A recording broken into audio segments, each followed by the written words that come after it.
Have you ever subscribed to an ASMR channel only to unexpectedly get a crash course in a mix of religion, mysticism, demonology, and urban conspiracy theories? Hello, I'm Rachel. This is an analysis video about Dai Society. Now, those who know me might know what this is, and I don't expect for so many views of this either, to be honest. But for the context, it's a story-driven ASMR series with layers of hidden lore, with strong religious and cult elements, with Season 1 finished with 11 episodes and Season 2 in hiatus, 3 episodes for now. It is published on Jim Chi's channel and hasn't been updated for 2 whole years. It might sound over-exaggerated, but yeah, that is what tends to happen to you when some series you like got this long pause. So someday last year, I suddenly came across an idea. I'm going to make analysis of it, of the series. An article was written, and this year I made more study and imagination, and hence this video.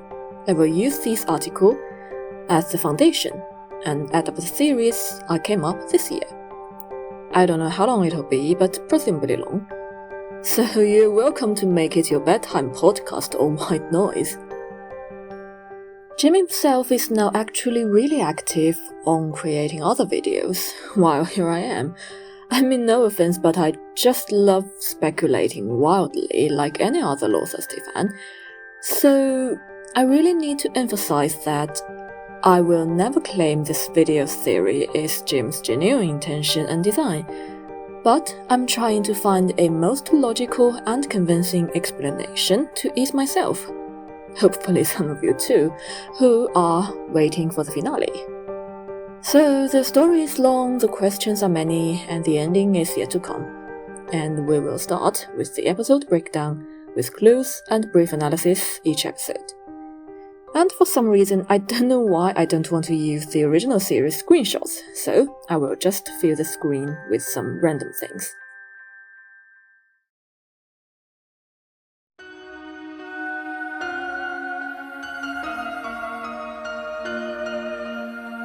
The story was set in California. After a spin class with the trainer Ricardo, he told us the gym belonged to Hugo Hoffman, a wealthy man known for throwing parties. Ricardo had just taken a part-time job with him and said the pay was excellent. If we were interested, we'd first go to a woman called Valencia for makeup, then meet Ricardo's girlfriend Erisa, who would take photos to send to Hugo. Also, to enter Hugo's mansion, we'd need to give the password Hilarious to a grumpy bodyguard whose name Ricardo couldn't recall. We met Valencia, who wore a Hebrew chai necklace, meaning alive. As she did her makeup, she shared background details. Ricardo and Erisa weren't truly a couple, just Ricardo's fantasy. She said she had once been destitute, until Hugo took her in. Hugo, she told us, accepted all kinds of people and looked after them, even feeding the starving. She encouraged us to be ourselves, to be a fire that would set the world ablaze, and reminded us to keep a clear head before the party. Lastly, she praised our look and warned us about the goon at the door, Gabe, an Antipodean. After getting our makeup done by Valencia, we went to see Erisa. She was a gothic beauty and said that Hugo knew everyone. After a brief conversation, she began taking pictures of us. She told us to relax at the party, that it was easy money. Finally, she told us to make sure we ate and drank before the party started. We reached Hugo's door and met the bodyguard. We gave him the password, Hilarious, but he said it was wrong and called Hugo to confirm. He then searched us, taking our lighter and phone. He told us we could still walk away, but seeing us insisting, he said if anything went wrong, or if we got drunk, we could use the room communicators to contact him. He noted we didn't look like Hugo's usual hires. Before letting us in, he corrected the password. It wasn't hilarious, but hail Eris. As party music blared, we realized the warnings were real. We had been kidnapped. Hugo, Ricardo, Valencia and Erisa were inside in elaborate outfits. Erisa stood out, refusing to wear a mask, looking more rebellious than the others. Hugo then declared their devotion to Eris and demanded a blood and goat sacrifice to achieve eternal life. Hugo had taken up blood. We were weak, dying. Ricardo danced in front of us, headphones on, lost in his music. Suddenly, the bodyguard burst in, shot Ricardo, called us Angel, and dragged us, who was fading fast, out of the room. We woke in his car. Rain fell outside. He said his name was Gabriel, and he was taking us to the hospital. But Hugo would send his men, Doom and Gloom, to hunt us. Seeing how much blood we'd lost, Gabriel stopped to bandage us. He explained he was with the Vatican Guard, sent to infiltrate Hugo's group. He hadn't been allowed to act, but broke orders to save us. After apologizing, he got back behind the wheel, but it was too late. Doom and Gloom had caught up. They shot Gabriel and knocked us out. Doom and Gloom were a couple. Doom was mute, and Gloom was the talker. Gloom told us, "Your boyfriend is kicking," meaning Gabriel was still alive. Then they tortured us for trying to escape. At one point, Gloom mentioned a cousin, Eleta or Regretta. He wasn't sure about it. He hurt us badly. Eventually, he revealed that Ricardo was Hugo's son, and that Hugo now wanted revenge. As Gloom spoke of revengeance and began to say, "God as my," a holy light engulfed him. His body smoked and burned until he died before our eyes. Doom rose in rage, but sirens began to wail outside. He had no choice but to flee. At the police station, Officer Brennan, his body bandaged from a fire, uncuffed us. He said the DA wanted to see us, and he was in a foul mood because his daughter was missing, and we were being accused of killing a federal agent and a US Marshal. We told Brennan everything. He was stunned. Hugo was the DA, Erisa his daughter, and Ricardo, whom we'd killed, his son. He added that Hugo had started the fire that killed his cat, Bootsy. Ricardo was a federal agent. Gloom, also known as Ozymandias, a US Marshal. We didn't hide Gabriel's action, but Brennan doubted an Australian could be in the Swiss Guard. Still, he took pity. He'd worked on trafficking cases and had once tracked Hugo down. Now, he chose to help us. But first, we had to face Hugo. Hugo came in swearing. He asked Erisa's whereabouts, saying adoption didn't matter because he'd adopted Erisa. After berating us, he warned he knew what we were, cursed again and left. Before he returned, Brennan contacted Gabriel and helped us escape to his motel. Meanwhile, in the Vatican, a masked priest learned Gabriel had killed Ricardo. Laughing madly, he shouted things like "Death to Satan" and "Death to all," and fired machine guns into the air. Now here is the 8th episode. This episode was an hour long and packed with information. A new character appeared in the opening credits, whose name I don't know how to pronounce, and he is the Demon Prime Minister from the Grand Grimoire.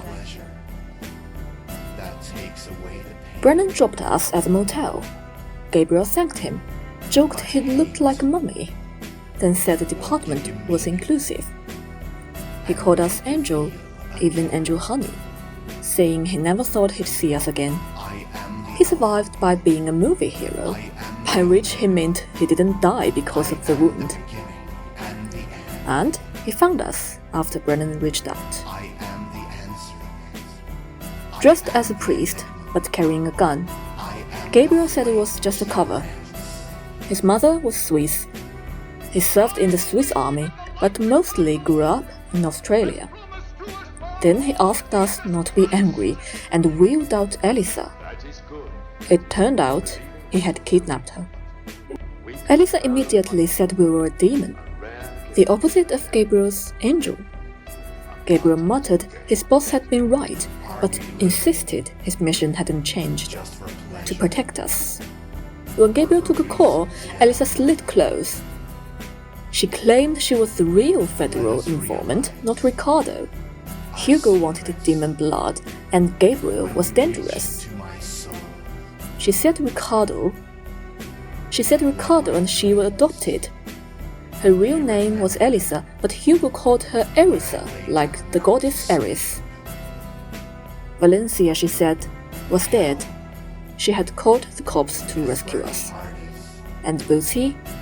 Not a cat, but Brennan's wife. He had PTSD. Elisa begged us to trust her. Gabriel returned, said he was now excommunicated and hunted by the Vatican. But he knew a shaman who could help us.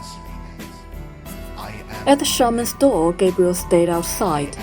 The man introduced himself as Simon, formerly Simon, and warned us not to laugh.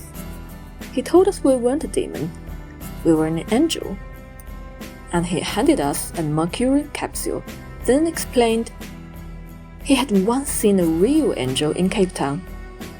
Many witnessed it, but all saw something different. A friend of his had filmed a seraph. He saw something else. That experience turned him from pharmacist to shaman. He said angels often forget who they are, demons remember. He showed us a notebook full of alchemical symbols, saying angels were made of mercury, sodium, and sulfur. Mercury governed nerves, sodium blood, sulfur bones. He said if we remembered who we were, we could return to heaven. Finally, he gave us a capsule called Heaven's Gate. If taken, the soul would immediately ascend. But if we died on earth, we risked going to hell. And then we wished us luck. Back at the motel, Elisa had fled. Gabriel confirmed Simon's words. We weren't an angel. He said he wasn't, but was here to serve God's mission. Suddenly, machine gun fire erupted outside. Gabriel knew who it was. A Vatican killer priest. He grabbed us and led us into hiding. And here we are at the 9th episode. YouTube comments pointed out details I missed. The credits also showed the Mercury symbol, the name Demiurge, and the Philosopher's Stone, which Simon had mentioned. In the first half, we hid in a wardrobe with Gabriel. The plot continued hinting at romance. He said our hair smelled good, joked about borrowing our conditioner, and nervously rambled about how terrifying the killer was. He said rumors about this killer said he was a Nazi, which didn't quite make sense since it would make the killer more than 100 years old. The masked priest entered, calling Gabriel a traitor to the church and to him. He swore to find and kill him. Amid the tension, Gabriel suddenly kissed us. It felt wrong. He apologized immediately. The killer left without spotting us, and we went out of the wardrobe. Shaken, Gabriel confirmed it was a machine gun and asked forgiveness again. Just then, an FBI agent appeared. She pulled a gun and took us both into custody. In the second half, the scene shifted to Venice Beach. Inside the mansion, a man in sunglasses swore, ranting about dinner or dinner. On a call with Hugo, he shouted that he'd personally handle the demon, and to prepare the plane. Background voices hinted at paganism or trafficking. This man might outrank Hugo. Meanwhile, in Simon's lab, a man was reading his notes. He paused at the Lucifer symbol. Simon's voice echoed. "It's you, Sam. If I had known, I wouldn't." Sam shot him. Then softly he said, "I'm looking for the love of my life." The FBI agent then cuffed us. Her name tag read Naomi Tikva. Tikva means hope in Hebrew. He told us we weren't in trouble. We hadn't killed anyone. We were victims of trafficking. Bloom had died of an aneurysm, she said. Gabriel, however, had killed many and was dangerous. The masked man was worse, a known war criminal. Still, much of Gabriel's story checked out. He had worked for the Vatican, and Tikva said we were close to him. Elisa, Tikva confirmed, was indeed an informant.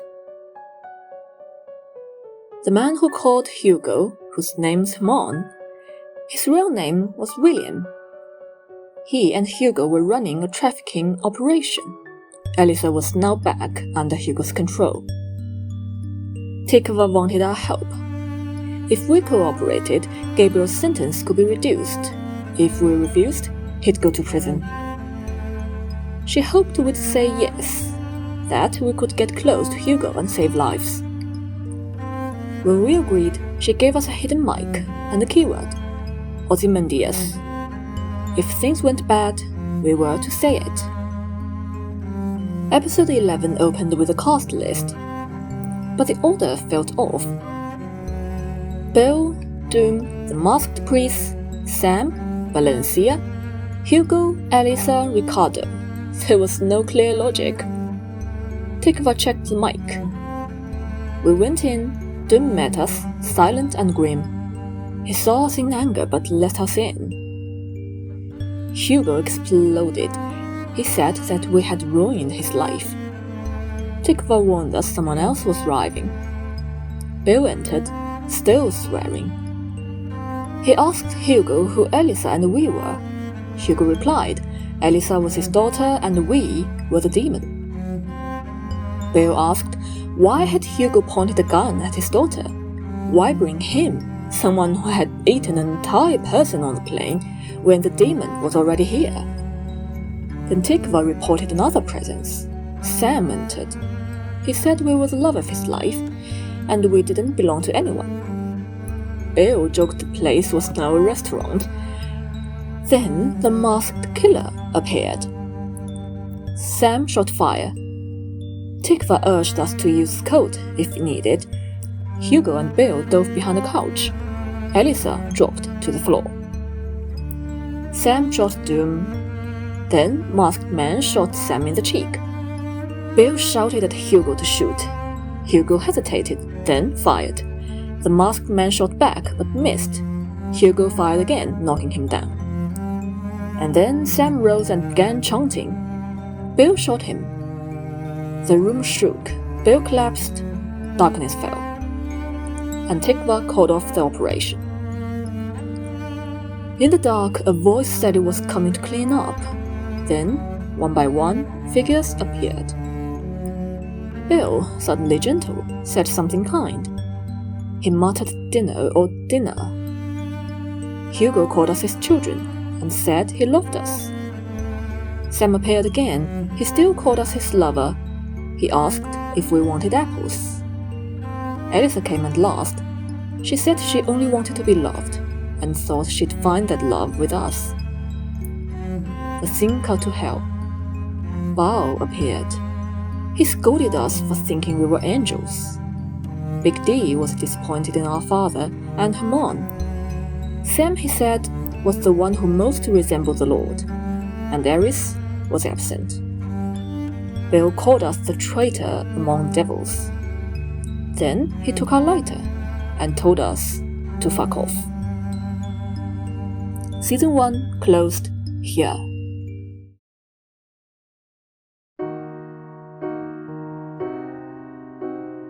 In late 2021, Jim released a recap of Die Society Season 1.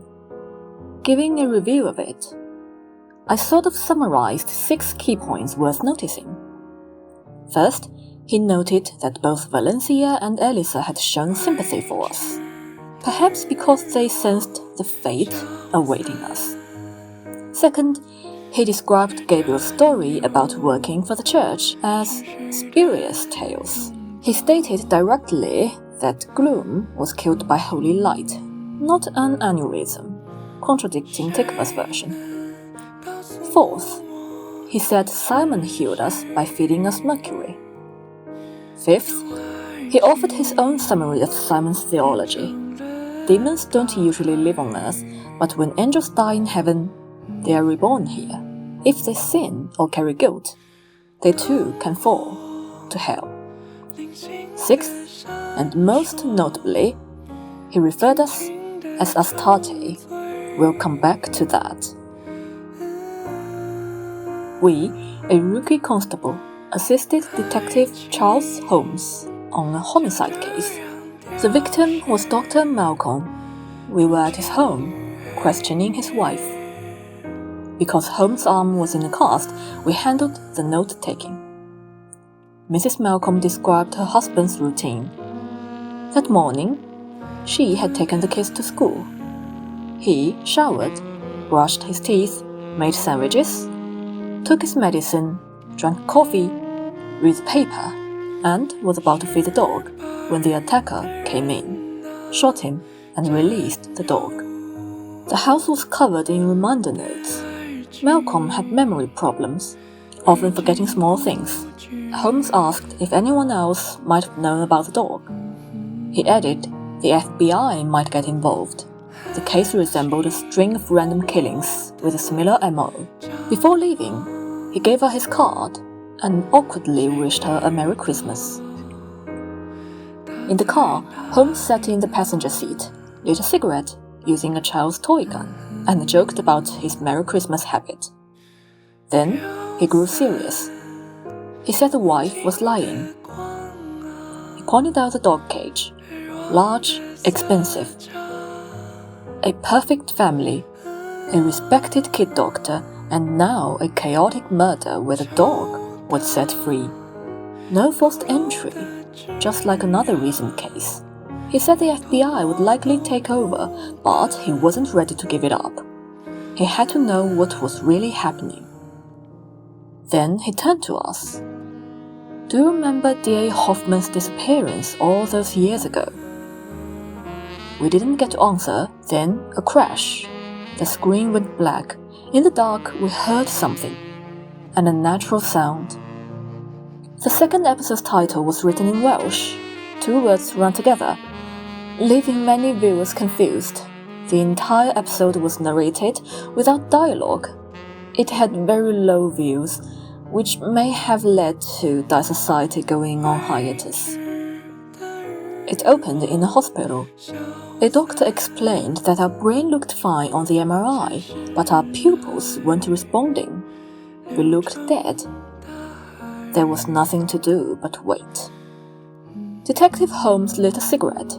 He told us the accident wasn't our fault. What mattered was that we were alive. He had followed some leads. A man named Richard Hart, real name Carl Reinhardt, had once been a Nazi war criminal. Recently, someone dug up his remains and burned them. Items found at the site belonged to Dr. Malcolm. That meant the killer had gone from Malcolm's home to a graveyard in under 12 hours. The one who dug up the body was a priest. Holmes pointed out that priests, unlike strangers, can enter homes without suspicion. We were now looking for a murderer priest. Holmes brought up the old Hoffman case. Back then he had been a junior officer. Brennan had worked the case. Hoffman's daughter had been involved. His son had been killed by a priest. Many vanished that day. Holmes believed the Vatican and FBI covered it up. The female FBI agent in charge was demoted. He believed the Malcolm case was linked. He planned to find Brennan, who might know the priest's identity. Then he played us an audio recording from Malcolm's house. It was the same sound we had heard at the end of episode 1. We began to lose consciousness again. In the dark, we saw the shape of a hound. The final scene shifted entirely. Gabriel was praying to Eritha. His voice was fragmented. He said he couldn't go on. He asked her for help. She replied, someone had died. Please don't leave us, she said. He was satisfied. Gabriel, someone is watching you. The screen cut black. A book opened. Inside were names. A hand crossed out Moloch's name. Adelaide, Australia, a few years ago. This time, we were a bartender. A gaunt priest with long hair took the stage, tried to sing, but couldn't finish a verse. The crowd booed again. He came over, asked for cigarettes and wine. We gave them to him. He asked if we'd met before, but said he wasn't hitting on us. He was a priest. His heart, he said, already belonged to someone else. We reminded him of someone. Not dead, just missing. He asked if we'd ever seen someone vanish into nothing. His name was Gabriel. He told us never call him Father, never Gabe, only Gabriel.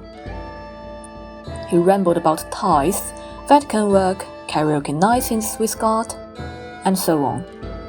He said he'd met the Pope once, smoking a cigar in the VC.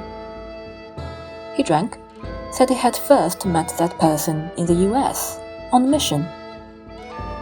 That was why he was in Adelaide now.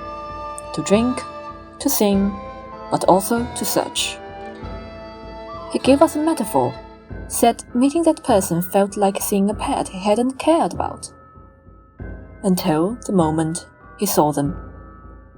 Then, unconditional love, so strong it could make man kill. He said he disobeyed Vatican orders to protect them. But when they needed him, he wasn't there. Now he'd come to that last place he'd seen them, to find his angel. He was an invisible priest, still on a mission. He believed the angel was alive. He quoted Simon's rule, angels don't know who they are, demons do. It was his job as a mortal to help angels remember. He said he might sound like an angel, but he wasn't one, not really. Then he asked our name, and we told him. He paused, said, funny then, coincidence. At the end of the night, Gabriel decided to try again. Before going on stage, he turned to us. Are you sure? He asked. We've never met before. He sang Hail Mary. Halfway through, he pulled out a gun and shot us. As the scene faded to black, we heard his voice. Soft, breaking. I found you, angel. I found you. Now, this is the end of episode 3, and the close of season 2. Dark Society has been on hiatus ever since, and it has been 2 years.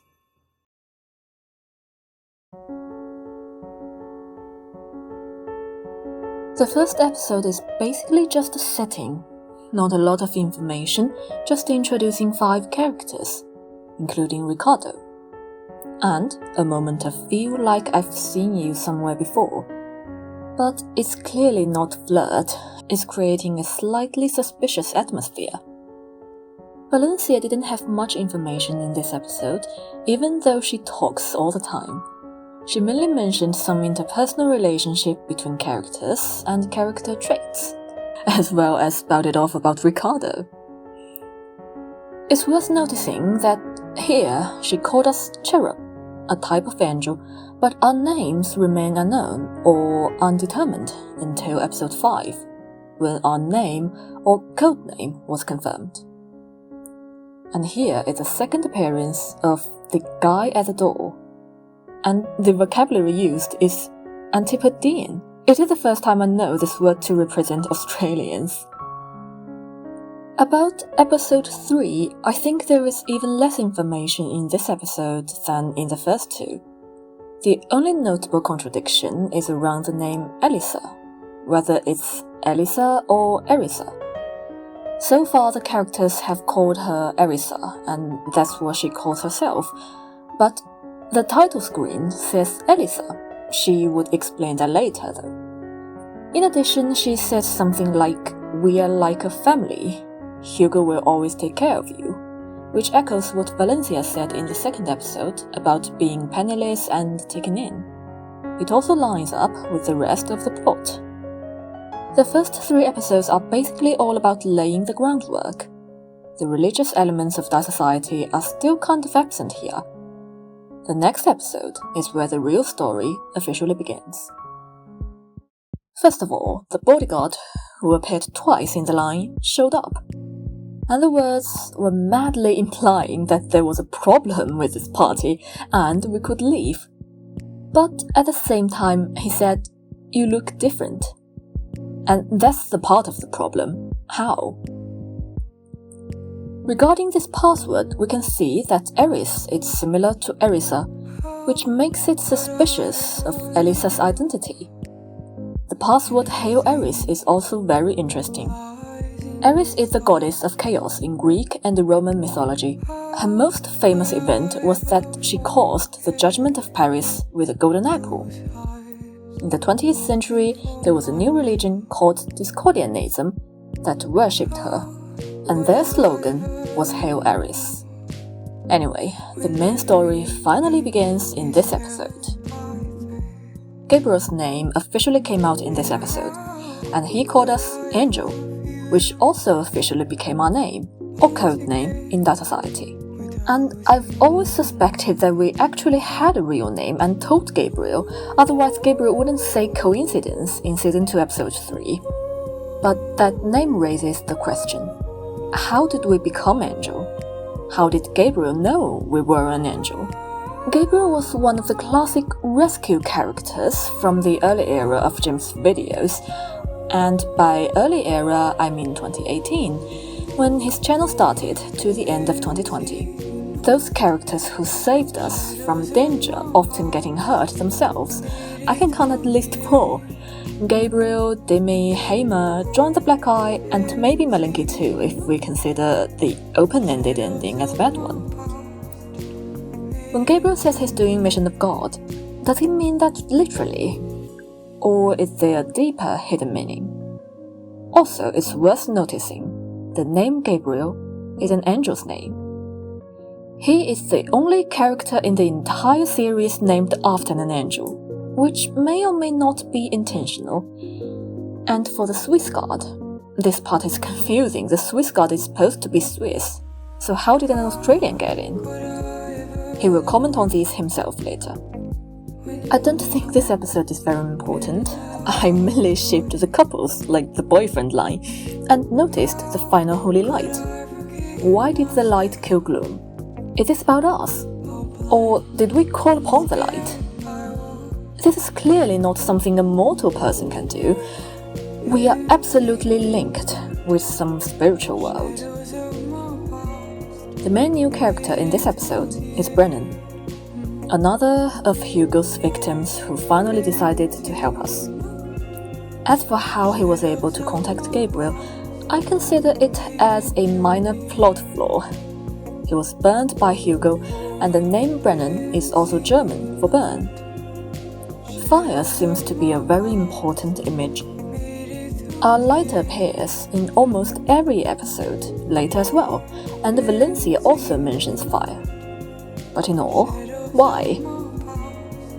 Considering we're all linked with the spiritual world, I reckon that as a symbol of us. Ricardo and Gloom's identities are a bit about my imagination. They're both federal officials. But it doesn't affect the plot, and I won't say it is unreasonable either. They're probably indeed dead. Ozymandias is an important image that actually refers to the Egyptian pharaoh Ramesses II, known by the Greek name Ozymandias, who symbolized the former glory has turned into ruins. Hugo has been using the words bimbo and boy toy to describe Gabriel, which is also funny to hear. The words of the masked killer at the end and the information he received were in Italian. I can only figure out the general. Hopefully I didn't miss out important information.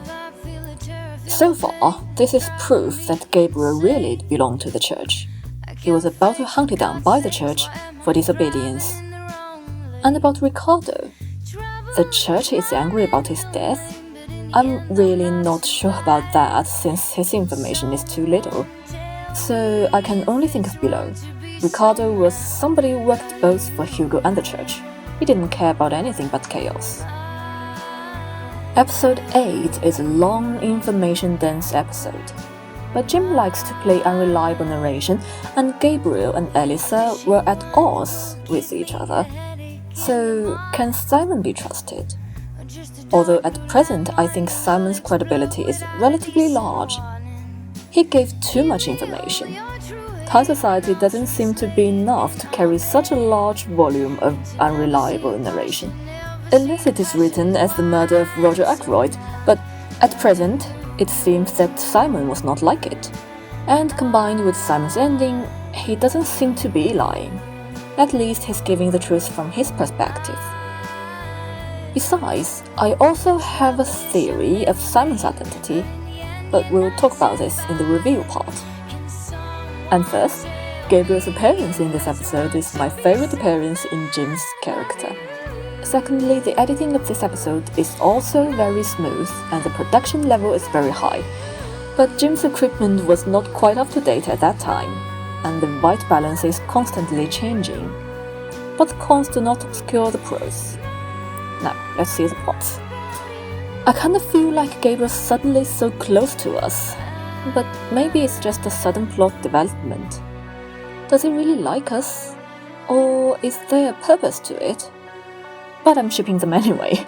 The Swiss God explanation is pretty far-fetched, and if that's the case, then he'd have to be a Swiss citizen, but a guy who grew up in Australia, did his national service in Switzerland at 18, and then ended up in Swiss God, which is kind of cool and it sounds crazy, but it can be done anyway.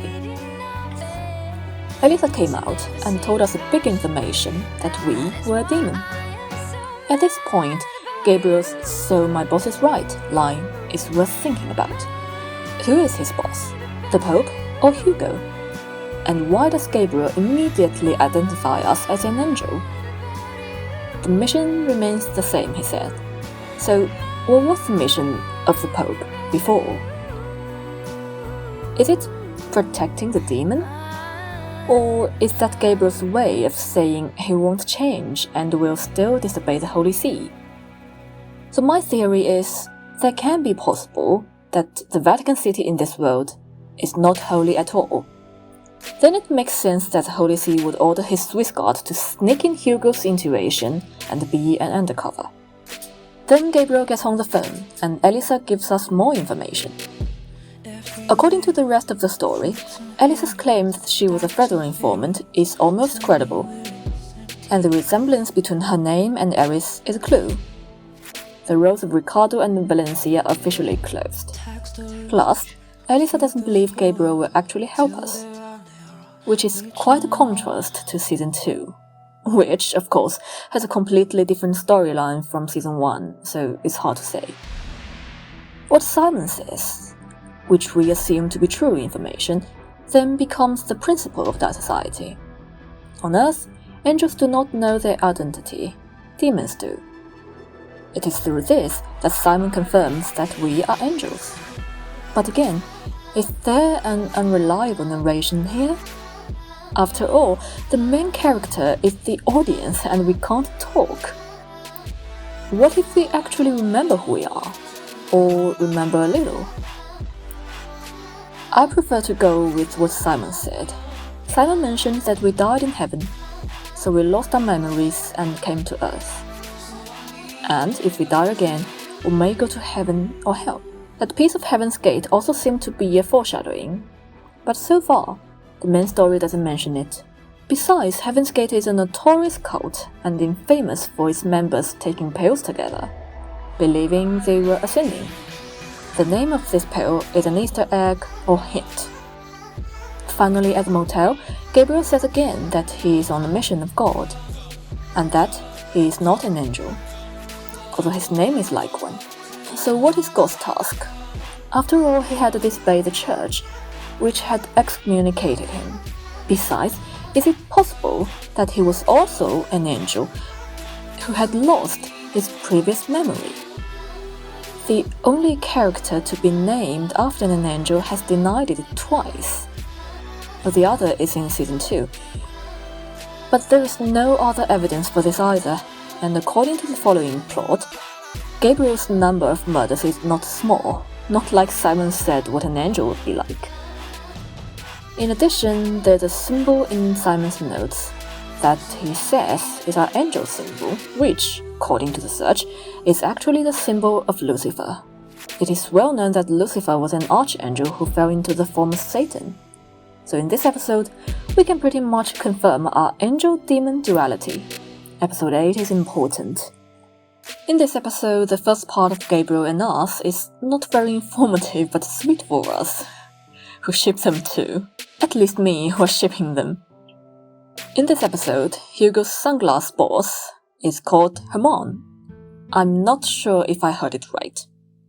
And Sam and Simon seem to have known each other before, and Simon seemed to be trying to say something. But he's killed before he finished. Sam is officially introduced here, a mysterious character who has appeared in only 2 episodes of Dark Society. If the love of his life is us, then who is he? Who are we? Why does Simon know him? What is Simon regretting now? I said I got a theory, so let's wait when I get there. Jim's cat Casca came out at the end, but I think Jim was just loving his cat here. This episode is not very informative, but with a few puzzles, one of which is the cause of Gloom's death. We saw the light with our own eyes, but Tikva said he died of aneurysm. The other is the code. Why Ozymandias too? Because Gloom is a federal marshal? And from her we learn that the Hugo's business was a cult and a crime syndicate. And next time we face Hugo again is in order to save Elisa and Gabriel. This episode is more or less informative. There's not much new. The first question is, what is the masked man doing here? Shouldn't he be looking for Gabriel at the FBI? Or does he think we are easier to find? But it seems like he's not just trying to kill us, which means he's really crazy. And then there's Simon's chant, which is actually a black mass, and is a celebration of the devil. Next thing, I don't know if it was because Bill killed Sam, or because of the black mass, we went into a dark place with Bill. 4 characters appear in turn, which I understand as a kind of spiritual communication in limbo.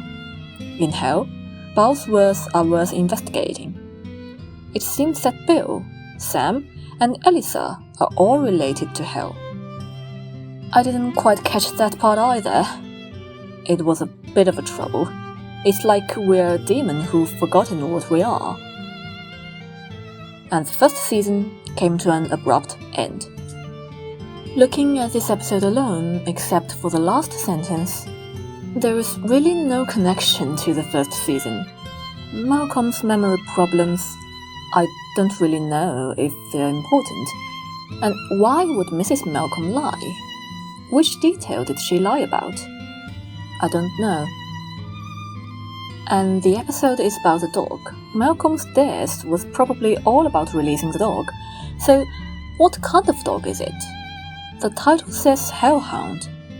What about the specifics? Was its role? Unknown. This episode also buried 2 clues.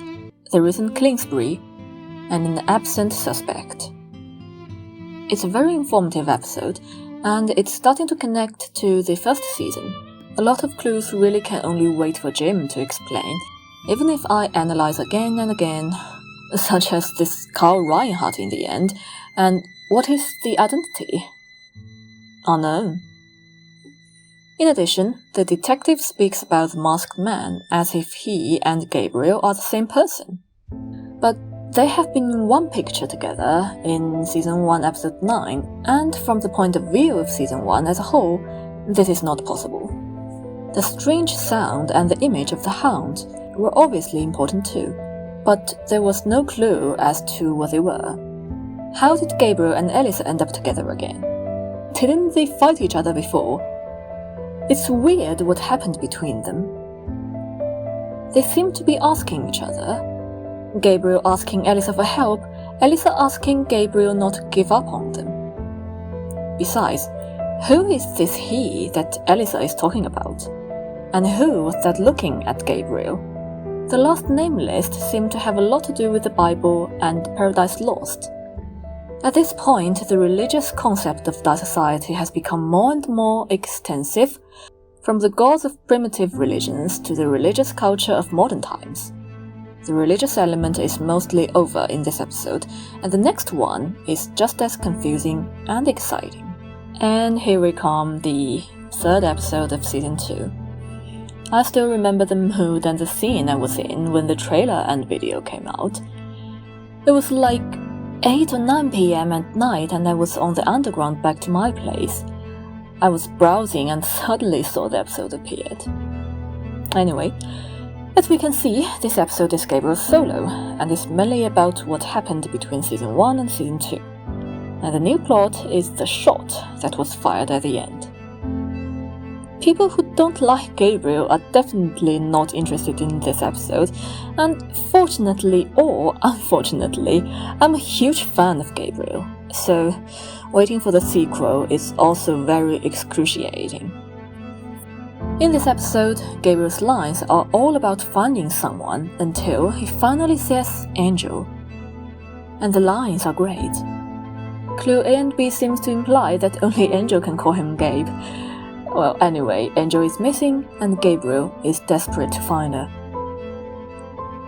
If there's anything in this episode, first of all, Vatican City is a VC, just like Venice, California.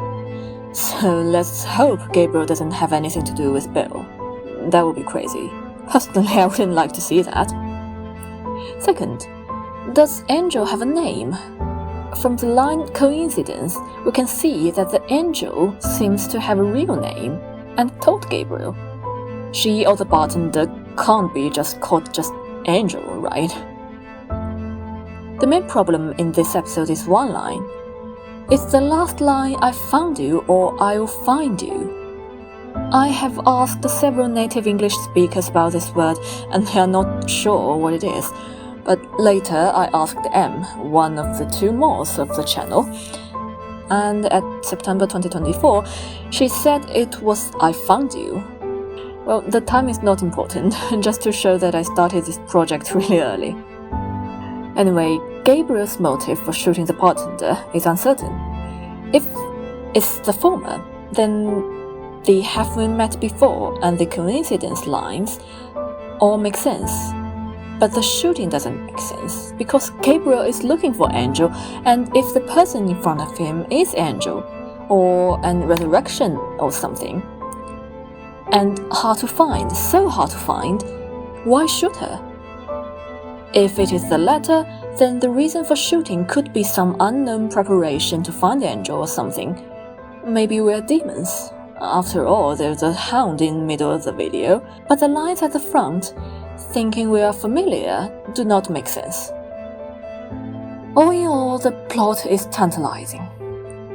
With that, the brief analysis of the first and second seasons concludes. Alright, so that was a recap and breakdown. Now it's time to move into theory part, where things get a little messier, a little weirder, and a lot more interesting, I guess. So before Season 2, Jim released a trailer picture of Season 2, which is important, on both Patreon and YouTube, featuring a framed photo of Hugo and Elisa together. Clues include Jupiter's mark, the ancient Greek word for hope, tukos, translated as no revelation and no salvation. 2 Bible passages, the beast of the sea and the Hall of the Beast, the Apple of Chaos, Demiurge, Father Gabriel's reflection in the framed glass. Okay, so let's start with these clues, because my theory will need them as evidence.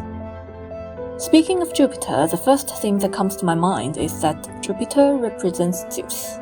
But my thought is that the Society series is not much related to Greek mythology except Eris. Most of it is upstream Greek mythology, such as Canaanite mythology and Christianity, and Satan. In the series, only Naomi's surname is Tikva or Hope.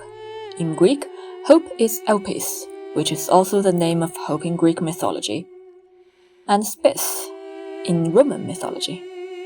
The last thing left in Pandora's box was Hope.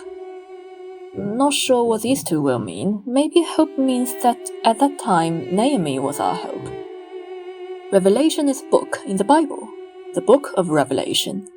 Salvation is not, and the only thing I can find out about no salvation is the phrase extra ecclesiasem nulla salus, which translates to there is no salvation outside the church, and the biblical phrase there is no salvation except him. The lines are placed under Hugo and Elisa. The only thing I can think of outside the church is Gabriel's excommunication. Could be a bad sign, I surely don't hope so. The original text is 2 pairs of numbers, and it is easy to see that this is a format for recording Bible passages. But which book? There's only one Revelation in the whole picture, so you see the corresponding sections of Revelation. When they have finished their testimony, the beast that comes up out of the bottomless pit will make war against them, and overcome them, and kill them. The woman you saw is the great city that rules over the kings of the earth. Revelation is the last book of the Bible. It talks about the end of the world, the rebirth, and the battle between heaven and hell. The original text of 11:7 is the beast of the bottomless pit.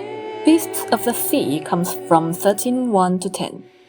But there's a view that these two beasts are one, both antichrists, who receive their power from the dragon, Satan. At the same time, the beast in 1718 also came out of the bottomless pit, and can generally be regarded as the same beast in 11:7. The term Hall of the Beast refers to the Hall of Babylon in 1718. The story is well known. A golden apple sparked a dispute between Hera, Athena, and Aphrodite that eventually led to a Trojan War, caused by Eris, the goddess of chaos. The original image shows Hugo wearing a necklace of golden apples, indicating his worship of the god of chaos. The word demiurge has been mentioned before, and it appears in different philosophical schools. But here, we look at the Gnostic demiurge. Why? Because the image of demiurge that emerges from the opening in Season 1, Episode 9 is a Gnostic art. In Gnosticism, the physical world is created by a demiurge, and the spiritual world is created by God. The demiurge was seen as inferior. In some Gnostic texts, the demiurge is called Edabaoth, means son of chaos. It also has a name, Samuel, a name that reminds me of Sam. Combined with Sam's mystery and his black mask, he could really be the embodiment of some kind of evil power. Besides, could the big D that Baal was talking about, the demiurge? Quite possibly, but in that case, would Sam be such a high-level figure? He's mysterious, yes, but Sam's in charge of Baal? I doubt it. But in fact, the logo in the original image is a chiral symbol representing Christ. This is nothing important, presumably indicating that Gabriel is also looking for Hugo and Elisa. And that is important in Season 2. After all, he also appeared in the Season 2 opening credits.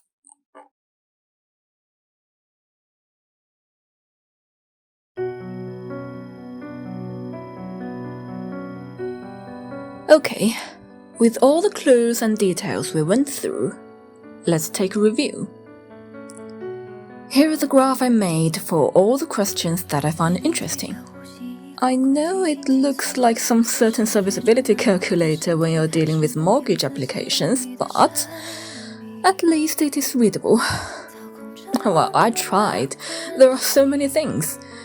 Well, anyway, in the episode breakdown part, we were mostly raising questions. Now, with this, we can try to make comparisons and draw some conclusions.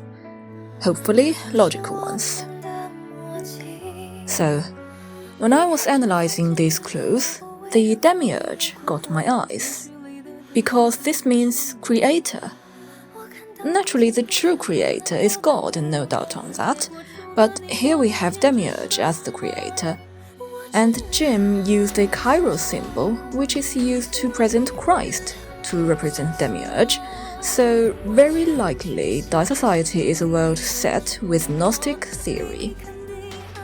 Gnosticism is a heresy of Christianity, basically a recreated version. In Gnostic cosmology, the material world is created by the demiurge. He usurped God's presence in people's hearts. True God exists, and he created the spiritual world, which is perfect and pure. He's accompanied by a group of spiritual beings known as aeons. Typically, these aeons appear and act in pairs. However, the smallest of the aeons is called Sophia, who once acted alone, creating the demiurge, which led to the fall and chaos that followed. Now this is something. Let's build our thoughts on it.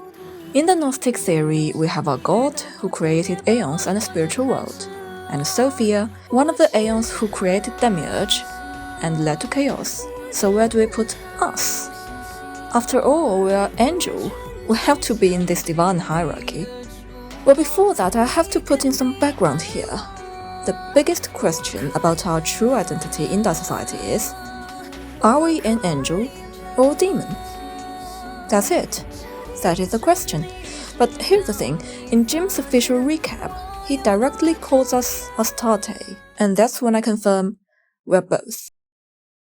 Now, the background I gotta bring here is the Malinki saga.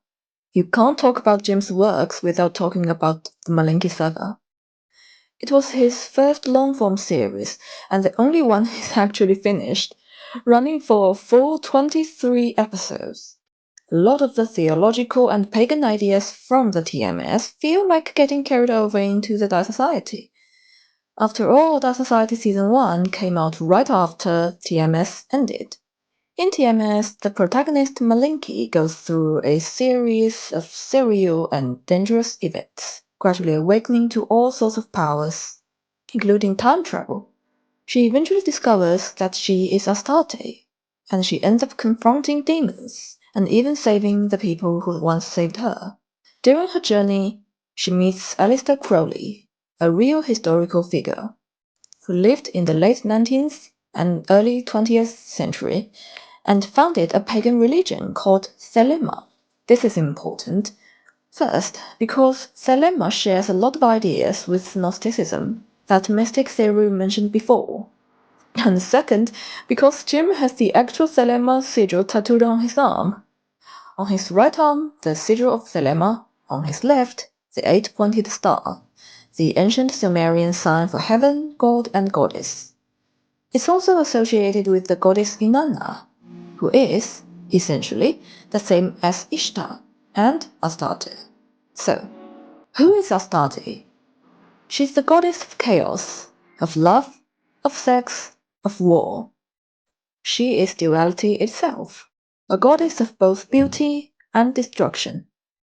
So yeah, I think it's fair to say we're both. Back to the graph we drew. Where do we put us? Now we know that we're both angel and demon. I don't think we can put us as a child of God. That way, how can we be demonic? And vice versa, we can't be the child of demiurge either. Or how can we be angelic? So I presume the most suitable place we have is to put us as a child of Sophia too. Here's another side evidence. It is not solid but has certain reference value. In some theories of Gnosticism, there's a feminine form of God which is called Barbelo, who gave birth to male, female, and Sophia. So I think it is okay to say that Sophia in that society's world is a shadow of Barbello, and can give birth to three beings too.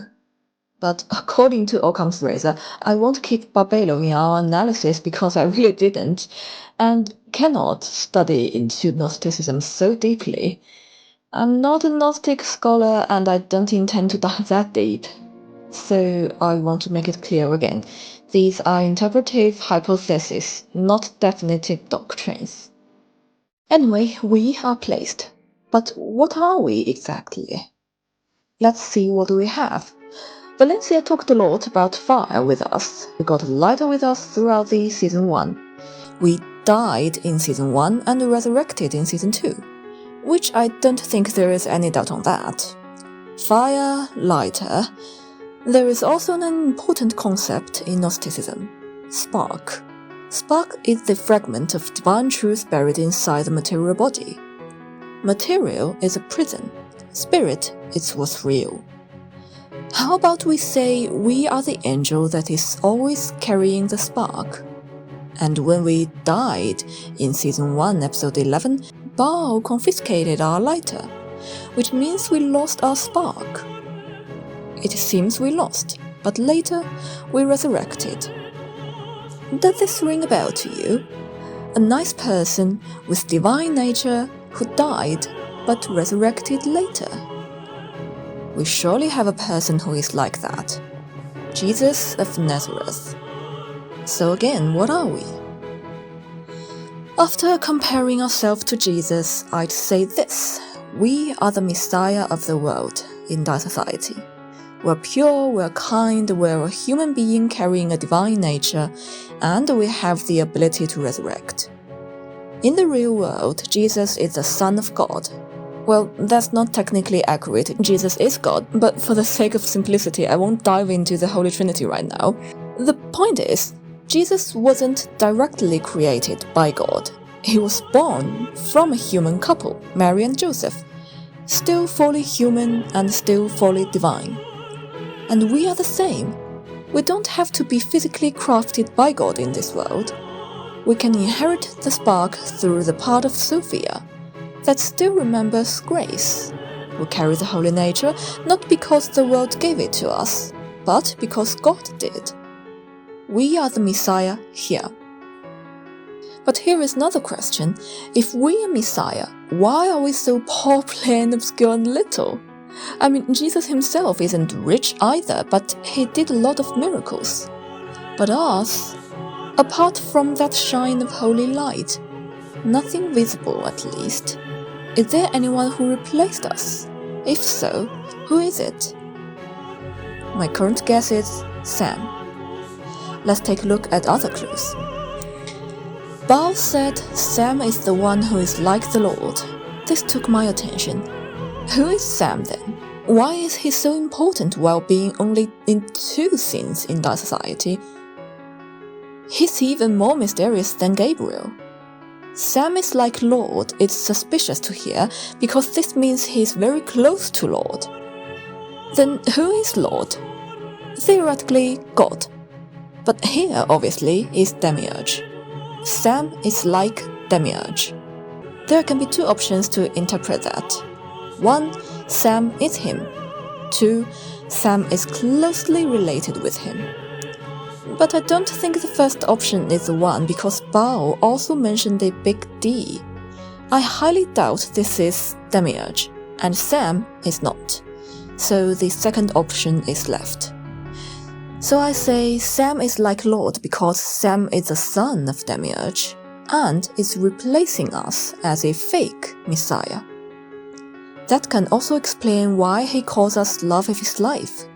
Because he lacks of and loves the spark we have. That also explains the Demiurge symbol in the opening of the episode where Sam first appeared. Also, Sam asked us if we wanted apple. That is exactly what the demon did to Adam and Eve in the Eden. The family tree is now like this.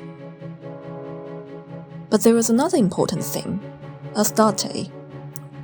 If we stick to this, can we be Astarte and Messiah?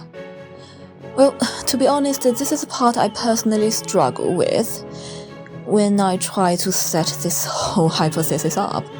For now, I'd say the Astarte identity is more of a symbol to point out we are important divine being, and we are the duality. If we have to find something similar, well, there are. For instance, Inanna, who is another variant of Astarte, has a story of descent to Underworld, where she descended to the Underworld for 3 days and returned. This is the same as Jesus, who died for 3 days and resurrected. Or, Astarte's representative star is Venus, the morning star, while Jesus is also called the morning star in Revelation. But you might ask, if we were true Messiah, how can we be both angelic and demonic? Shouldn't Messiah be pure? Well, we can see it this way. We were created through Sophia, which is not perfect already. Besides, we fell from heaven according to Simon. We could be killed by Demiurge or something else, we don't know. Thus, we're a fallen angel. We're Lucifer, who fell from an angel to a demon in this world. And Lucifer, the name, originated in Latin, lux fere, light carrier, which also is a name of morning star. So I think it's fair to finish the family tree here. Finishing the Holy Family, let's talk about their subordinates, assistants, and worshippers, starting with an easier one, Simon. Simon first appears in Season 1, Episode 8, which is an 1-hour-long episode. The reason is, this episode is where Simon talks a lot about the setting of the world. His theory is, angels don't remember their identities, but demons do. Angels do good things. Angels are born on earth because they died in heaven. If angels are guilty on earth, they follow the mortal rule to go to hell. Question is, why does Simon know so much? Who is he? He can't just be a normal shaman, right? And Sam killed him later. Simon said, if I had known it was you, clearly suggests they know each other. And when we talk about Sam, we mentioned a demiurge symbol appeared in that episode's opening. Now in this episode, the opening has a little figure of the name, which I don't know how to pronounce. He appeared in a book called Grand Grimoire, which is a black magic book. And this figure is the big demon's prime minister. Sounds about right. If Simon was Sam or Demiurge's PM, or at least within the same system, then it makes sense for him to know this much. He said himself that he hadn't believed in supernatural power, but we can think this way. Sam is obviously related with something supernatural, whether in our hypothesis or in the original story. And Simon knows him and dies because Sam is seeking information in Simon's notebook. So I don't think it is unreasonable to guess Simon worked for Sam or something. So my guess is, Simon had been a scientific person a long time ago, but later he worked for Sam as a high official and knew how things work. Later he retired, possibly because of the angel witnessing incident, possibly something else. But Sam went out to eliminate him, trying to track his research on alchemy and the traces of us, the true Messiah. No, worshippers. The whole story starts at the base on which Hugo and his institution worship Eris, and want to earn eternity somehow.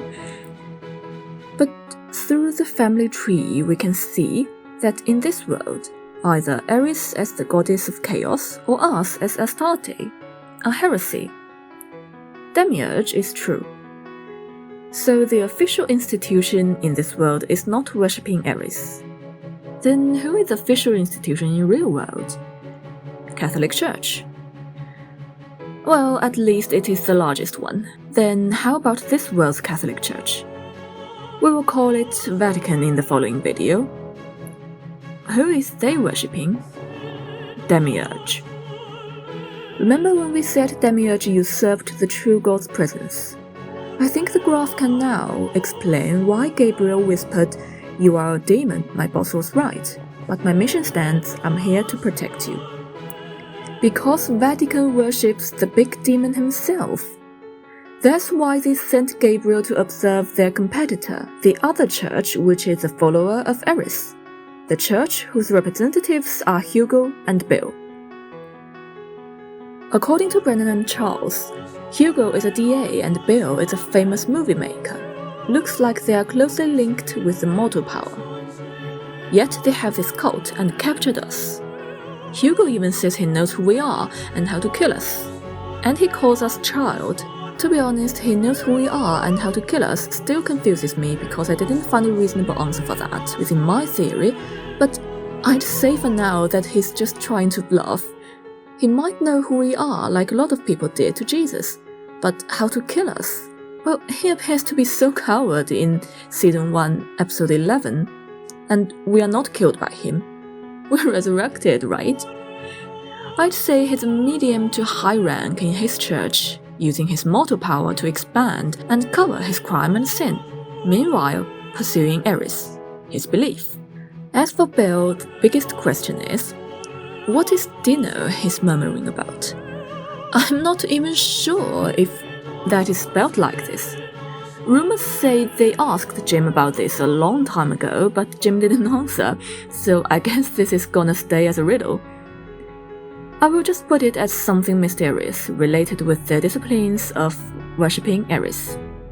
Maybe it has something to do with love, sex, chaos, or else. And Bill's last name is something I didn't quite catch. Oh, so hard for a non-native speaker to watch this series. I noted down as Hermon. Hermon is a mountain located on the edge of Promised Land. In some Jewish traditions, particularly as recorded in the Book of Enoch, Mount Hermon is regarded as a site where the fallen angels descended to earth. Suits our atmosphere, right? Finishing the higher rank people, let's take a look at the go-to guys, subordinates of those subordinates. I'd say instruments. In the series, he's called Father Superior, which is rank in traditional church, or I prefer to call him Masked Priest. When he first appeared, it is clear that he worships Satan, the big demon. According to our guest buff, Vatican in this series worships demon, so it is not surprising for him to do so as well. Thing is, the rumor said he was a Nazi. Well, is that true? What has Gabriel done to the body of Carl in Season 2? He exhumed it and burnt it. Again, according to the Occam's razor, let's not say it is a new background character. The Nazi mentioned in the first season was a masked priest and Sam. But first, if the priest was a Nazi, he must be 100 years old, so said Gabriel, and Karl Reinhardt has been dead for decades, and the priest died at the Hoffman murder scene. If we have to come to a weird conclusion, we could say the priest is Karl and he somehow was buried here. Who knows? As for Sam, he looks even younger, so this Nazi thing still confuses me, I'm afraid. In all, I prefer to say this masked priest is a goon for the Vatican, which worships Demiurge, the big demon, and basically he's not a very important character here. The first biggest question about him is, how exactly did he die? Well, we got Jim's answer in the recap video. He died of holy light, not aneurysm. Then why did Naomi say that? It seems that Naomi is trying to hide something from us, like her holy nature. The second biggest question about him is, why Ozymandias? I say there is some personal preference from Jim to choose this particular name though, but aside from that, why are our code to call off the operation and Gloom's code name the same? Ozymandias is a pharaoh, Ramses II, and also a poem of Shelley. As a person who majored in romantic poems, Jim is surely familiar with this. The poem expressed the theme of time can vanish even the greatest achievement. Okay, but why used on Gloom? Randomly? I reckon Ozymandias' essence of destruction is the key here. The whole society is focusing on destructing the traditional myth. So clearly Ozymandias fits on the pair Doom and Gloom, goons of the Demiurge worshippers. About this name being used as a code in the 11th episode of Season 1, we said before that Gloom is within the institution too. He's a federal agent, Naomi might already know him. And my thoughts just got stuck here. I confess that there are still a lot of unsolved things going on. Now let's talk about the policemen in our society. Characters like Brennan in Season 1 and Charles in Season 2. At first glance, they don't look like major players. They don't carry divine sparks, they don't perform occult rituals, they don't even seem to be part of the Holy Family or the Vatican conspiracies. Instead, they look almost ordinary. But that's exactly their role. They are the bridges. They are the human eyes that connect us to different groups, and they are carriers of information that we wouldn't otherwise have. Take Brennan in Season 1. His function is to give us context about Hugo's world. Through him, we hear about Hugo's district attorney, Ricardo's FBI connection, and Gloom's US Marshal, aka Ozymandias. None of this directly visible to us. Brennan is the one who opens the curtain just enough to let us peek in. He doesn't change the system, but he describes it. He doesn't overthrow Hugo, but he shows us how cruel he is. And Charles in Season 2 continues this function, but on a larger scale. By now the world of our society has expanded. More factions, more unanswered questions, more layers of mystery. And Charles is the one giving us the clues. He's presented as our superior, a hard-working detective who seems grounded in reality. But listen closely what he says. It is through Charles that we hear about the unsolved killing spree, about Richard Hart, the exhumed Nazi whose name shifts to Reinhardt, and about the killing priest. So, what do we make of these policemen? They are not angels or demons. They're not even believers, but they serve a different function. They are our translators. They put the supernatural into human words. They turn myths into reports, rituals into case files, and cosmic battles into evidence balls. In that case, Brennan and Charles are the NPCs of that society. With them, we can still see the ashes fall on the ground. Now, let's take a look at I'd say, the two most important persons other than us in the series, Elisa and Gabriel.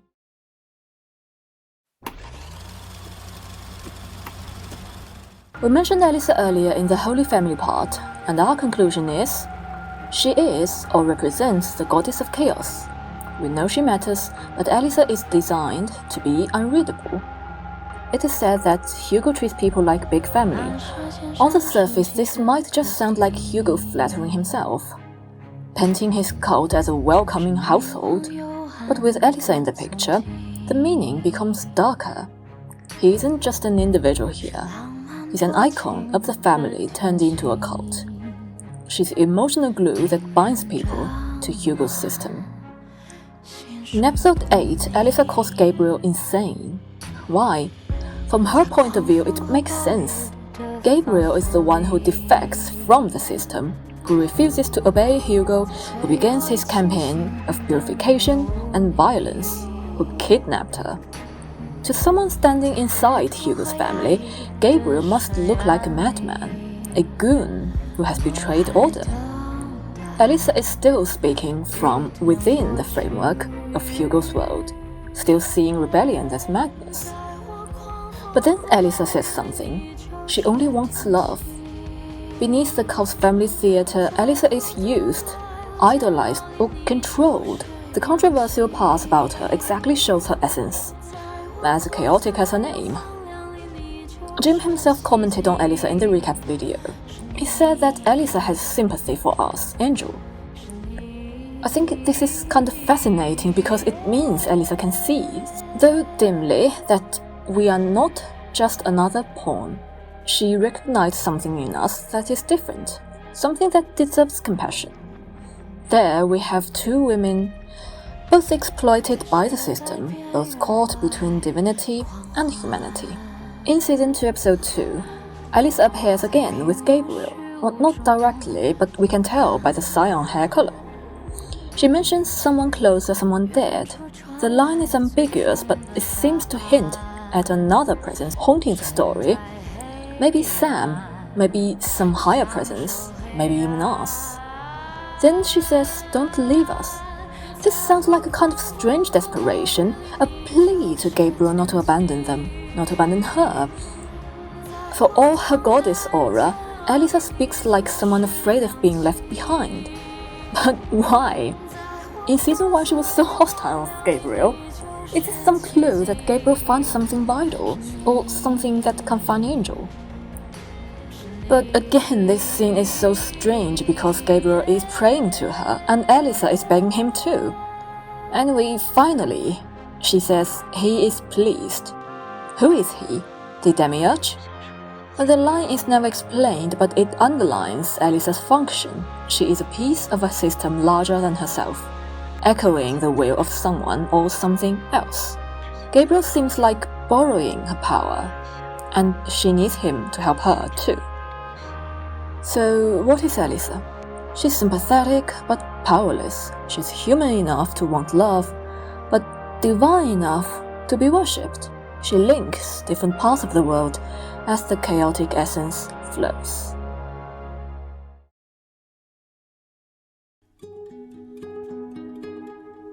Let's now talk about Gabriel.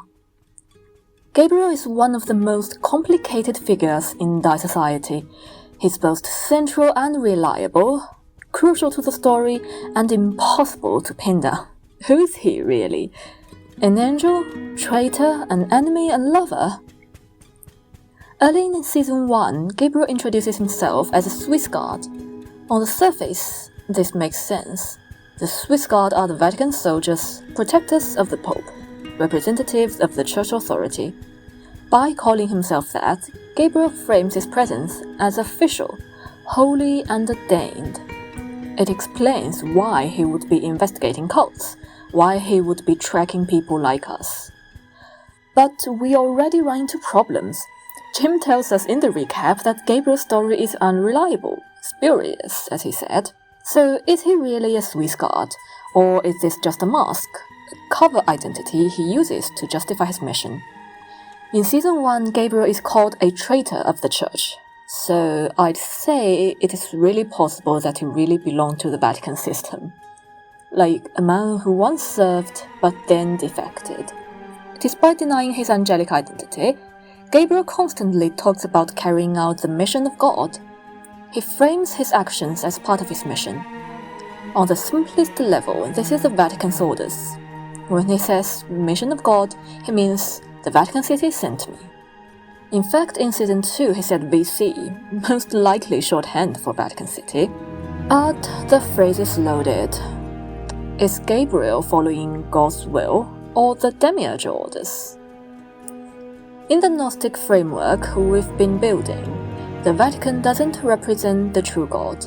It represents the system, the false God, the demiurge. So when Gabriel claims a mission of God, we have to ask, who's God? Which mission? This explains his contradictions. One moment he insists he's doing God's work, another moment he admits his boss was right, we're demons. That's the Vatican's perspective. To them, we are dangerous, corrupted, fallen. Gabriel begins by repeating their view, but as the story continues, his actions suggest he's not fully convinced.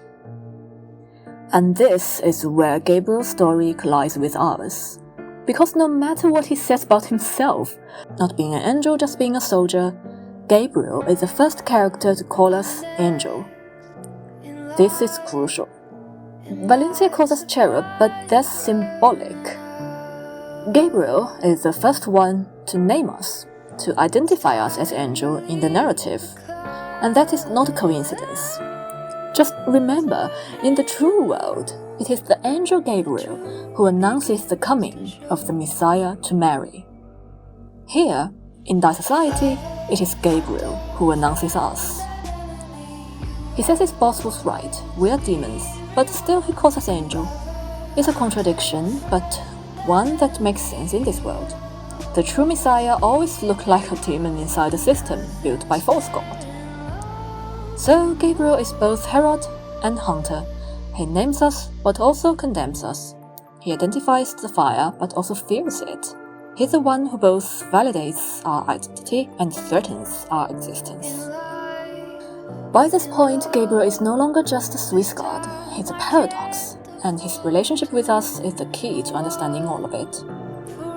Gabriel says about the mission of God. For him, this phrase becomes a shield, a justification, maybe even a prison. At first, it seems clear enough. His mission is to serve the Vatican, to execute the orders of his superiors. He sees us as a target, and he acts accordingly. Elisa told him that we're a demon, and he repeats it. My boss was right. This is Gabriel's conflict between the orders of his God and what he sees with his own eyes, between Vatican's definition of us as demonic and his own recognition of us as angel, between his loyalty to the church and the undeniable reality of the spark. That's why he's later called a traitor of the church, because he saved us, protected us. There is also a question of why he insists so often that he's not an angel. Gabriel, the name of the archangel who announced the coming of Messiah, the name most associated with holy revelation, keeps telling people, I'm not an angel. Maybe it's true that he's not an angel, but again the question, how did he know? What if Gabriel himself is a fallen angel who no longer remembers what he once was? But according to Simon's theory that angels do good things, Gabriel killed a string of people, that doesn't count as good in my radar. So I guess we'll never know. And here I'm going to choose the first option, that Gabriel is mortal, because if I chose the second option, the theory would be flipped completely. Yeah, I need to say that disclaimer again, we're not going to dig the truth, just kind of possibility. Yeah, out of this almost 3-year hiatus. However, the second option gives us more imagination points too. This would explain why he recognizes us so quickly, why he names us angel when no one else does, why he sees the spark before others can. If demons remember but angels forget, then Gabriel's memory is broken, but his instincts still work. At the same time, his denial of being an angel may be true in another sense. He's not an angel anymore. He is something else now. A soldier, a traitor, a man caught between heaven and earth. Maybe he was an angel before. Maybe he was meant to be more. But in this world, he is reduced to carrying out a mission for a false god, haunted by glimpses of truth he cannot hold on to. By the time we reach Season 2, Gabriel is unraveling. The soldier who once marched under Vatican's orders is now a man praying to Elisa, the goddess of chaos. Gabriel, the self-proclaimed agent of God, whispering prayers to another goddess. Some viewers even said it looked like he was selling his soul. Maybe he was. Maybe he was doing anything he could to find us, to save us, to understand what was happening. Because at this point, his allegiance to the Vatican is broken. His true obsession is with us. And through Charles' telling, we can vaguely know that Gabriel also started a killing spree. Interpreted by our theory, this might be similar with the shot in the bar. Releasing the hellhound is confusing still to me, because at first I want to use the hellhound image in Paradise Lost to explain it, but later I thought, what do dogs do? Tracking. So what if we say Gabriel released the dog just to track where Angel was? But here comes to the question, why hellhound? Why not something like pigeon, flame, or something divine? Is it because the duality we have? All the container which held us need to be broken. And then there's a shot, the infamous moment. Gabriel raises the gun and fires. At first glance it looks like betrayal, like murder. But I think here, the shot is not about killing. It is about breaking the container, releasing the spark in the material, along with all his mad behavior, digging up corpses, burning them to collect the shards we left in the world, the sparks. This list feels ripped straight out of the Paradise Lost. Moloch, the fallen angel of blood sacrifice.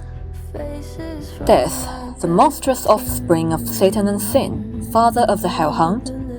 Abdul, the single angel who refuses to rebel, the emblem of fidelity. His inclusion here is surprising. Even loyalty itself appears on a list of figures to be erased. Drogo, likely something with dragon or a minor demonic name, evoking the great serpent of chaos. Methuselah, the biblical man who lived the longest, turned here into a symbol of stagnant eternity. Read together, the list mixes figures of sacrifice, death, false eternity, chaos, and even the lone symbol of fidelity. Crossing out Moloch is only the first step. The book hints a systematic hunt, Gabriel erasing each container one by one. So what does Gabriel represent in the end? He's not an angel, yet he announces one. He's not a prophet, yet he repeats the words of God. He's not a loyal soldier, yet he cannot fully rebel. He's paradox himself. In symbolic terms, Gabriel plays several roles at once. He's John the Baptist, the herald who announces the Messiah. He's Judas, the betrayer who delivers the Messiah to death. Or Lucifer, the one who falls and loses his name. And he's very broken believer caught in the machinery of the false system. Half awake, half enslaved, unable to fully let go. That's why his story is called Spurious Tales. For me, Gabriel is not the Messiah, but he's the one who makes the Messiah possible. He is the one who points and says, "Angel." He's the one who holds the gun and sets Spark free. He's the one who embodies what it means to love the fire, even if that love destroys him. So, who is Gabriel? A soldier, traitor, herald, a lover, a man whose story doesn't make sense because in this world, truth itself doesn't make sense. And maybe that's why, in the end, Gabriel matters so much, because without him, there will be no sparks to release, no Messiah to rise, no story to tell. Now, time for us to retell our society using the theory we've pieced together. In this world, there are two churches. The official one, Vatican, which secretly worships the demiurge, the false god. And the underground one, Hugo's family cult, also devoted to Eris, the goddess of chaos. Between them, the true god is hidden, his spark scattered. We, the angel, carry that spark. That makes us the true Messiah, while Sam stands as the false Messiah, the counterfeit son of the demiurge. At the start we live as anyone does, doing daily things without suspecting what waits. Then we meet Ricardo. At his spin class, he's tied to the underground church. He notices something about us, a spark, a difference, and chooses us as a victim. He channels us onward, first to Valencia, who puts on our makeup by the pool and calls us cherub, hinting at hidden purity, fire, and angelic nature. Then to Elisa, the gothic photographer whose very name echoes Eris. Finally, all paths leads us to Hugo's mansion. At the door, Gabriel checks the password. We say hilarious, he corrects it, hail Eris. That word seals the truth. This is no party. He tries his best to imply us about it. Hugo presides inside, with blood and gold at the center. He preaches that lifeblood mixed with gold brings eternal life. In our theory, that eternity is a prison, not a salvation. A stagnant immortality of matter instead of spirit. Elisa is there, hesitant, showing a trace of sympathy, but still part of the ritual.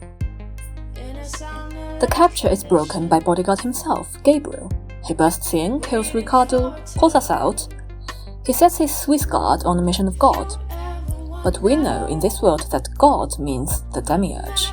The Vatican serves the false god. His real orders are to track Hugo's cult and also track us. Because we are the true Messiah, the rival to their whole order. Gabriel hesitates, he doubts, he sees us differently. He decides to protect us, even though it means treason. On the run, though, fall again into the hands of doom and gloom, Hugo's goons. They torment us. Gloom starts to swear, God as my, and holy light consumes him. His body burns. Doom flees. The official story later says aneurysm, but we witness something else, the spark shining out, a divine nature. We end up at the police station, where Brennan appears, scarred from fire, his cat, a wife, Lucy, gone. Another of Hugo's victims. He explains the secular side. Hugo is a DA, Ricardo is federal, Gloom is a federal marshal. Later when we meet Hugo, he says he knows who we are and bluffing about knowing how to kill us.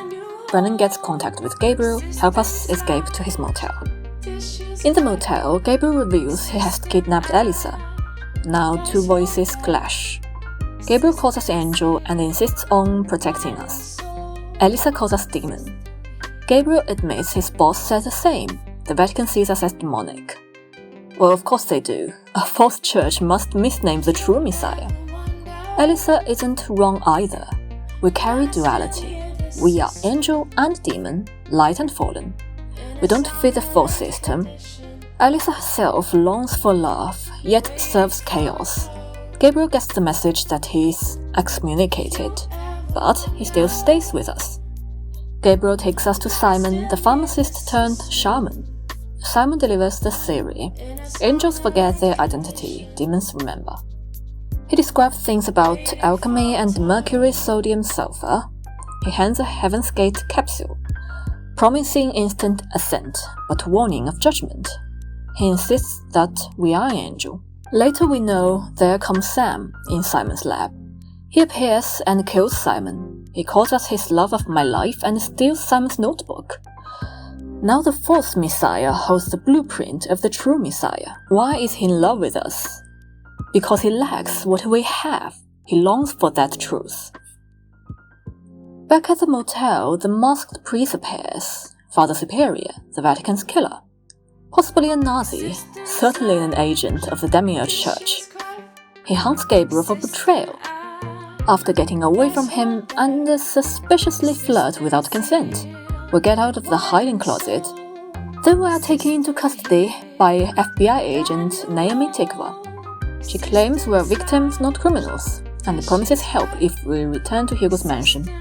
She lies about Gloom's death, saying aneurysm instead of holy light, trying to suppress the divine register. At Hugo's mansion again, everyone converges. Hugo, Bale, Elisa, Doom, Sam, the masked priest. Each names us differently. Child, lover, demon, angel. Voices linger in limbo. Hugo calling us children, Bale muttering about dinner or dinner, Sam offering apples from Eden, Elisa begging for love.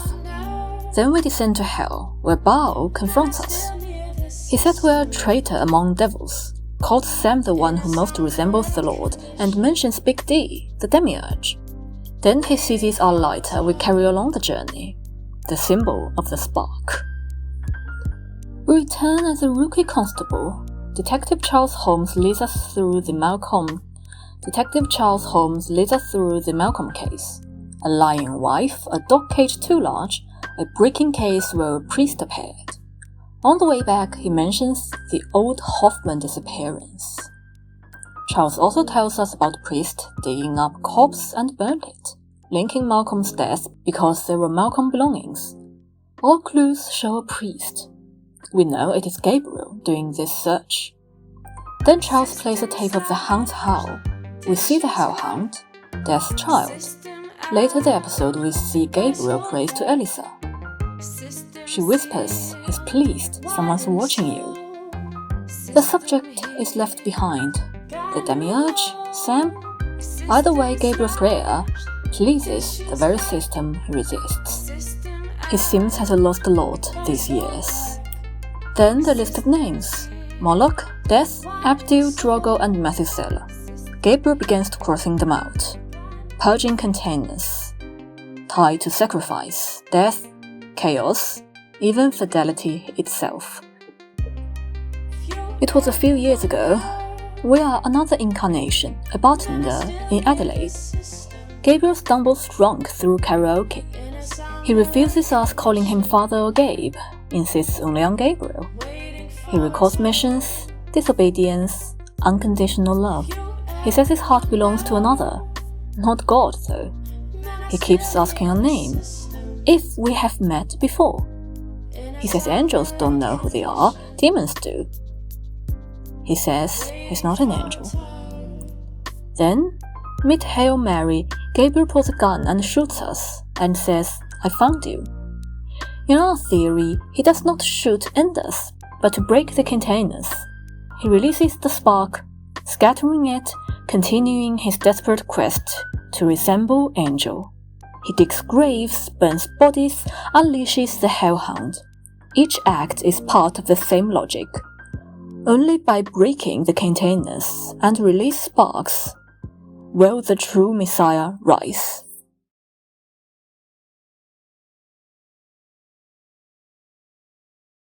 And here is the whole story in our theory.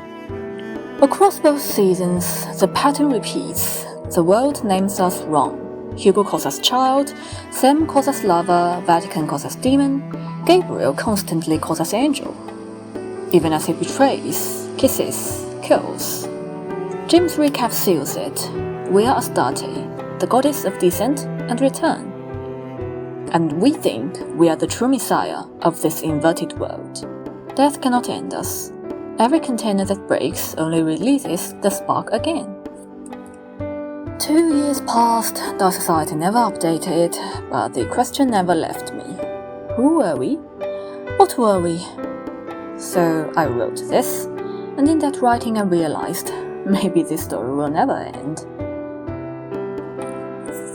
And by the time I finished reading my text article, it is the local time, 7 p.m.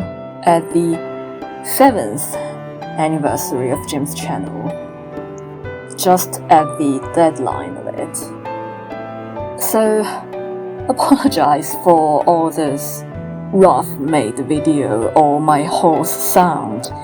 Anyway, this is what I want to do, and I hope you get a little bit of clue inside it or from it, or at least a bit of joy too.